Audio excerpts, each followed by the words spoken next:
This this is a challenging place for me to be.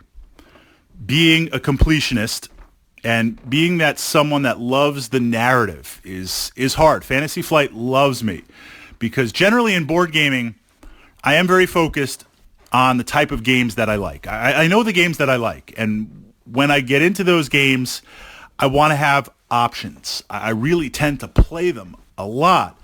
So when we have expansions, big box expansions, small expansions, promo expansions, I do play them. Admittedly, sometimes piece by piece, sometimes all thrown together. A great example recently, Zombicide Invader. I'm loving Invader. I love the concept of Invader.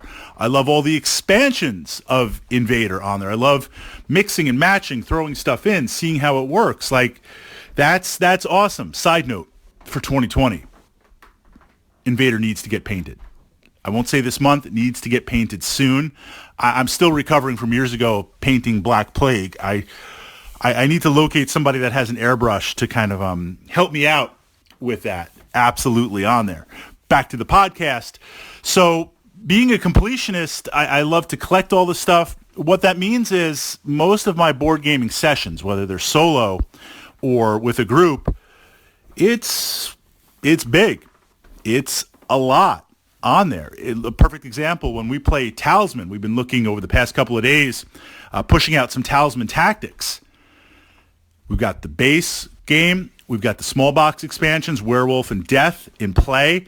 We've got the sideboards, the city, the dungeon, the highlands. That's a massive spread. We've got half the cards on one side of the table for people sitting over there. We've got half the cards on the other side of the table for people sitting over there. We may have some homebrew stuff in play, kind of a Timescape type variant on there. It's big. The game is massive with how it spreads out. It's really surprising when you see it. The challenge here, step back, and we played a game just core. I pulled out the Black Library version, the 2007 Black Library version of Talisman, and it's just the core. It's just the core board, and that's it.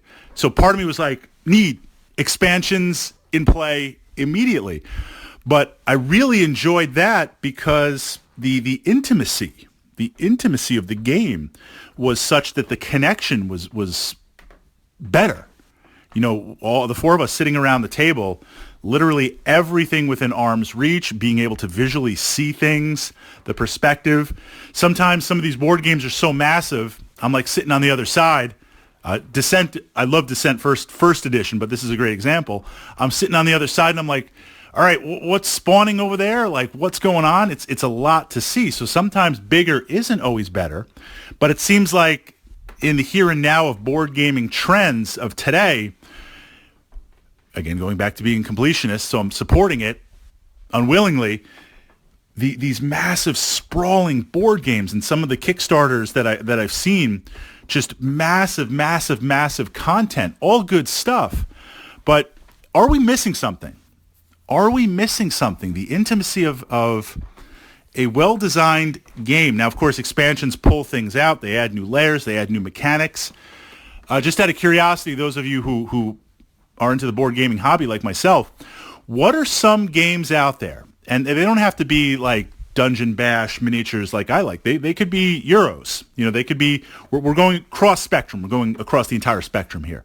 Looking at that, what are some games that have a reasonable or smaller than reasonable footprint and have that intimacy, that connection, that aren't sprawling over three tables? The biggest game that I ever played a number of years ago was Arkham Horror, where I think all the expansions were in play. And it was literally in the dining room. It was my buddy. Well, we had a great time playing. We didn't even remotely finish the game.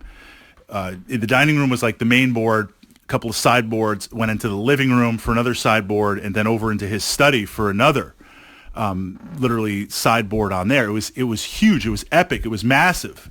We didn't even sit down. You didn't even sit down to play the game. You just kind of walked around the tables. I mean, that's fun to do. That was a lot. That was really a lot of fun, but that's kind of big. That's kind of a lot on there. What games now have that small footprint, have that working aspect of it, and aren't missing anything by bringing in expansions.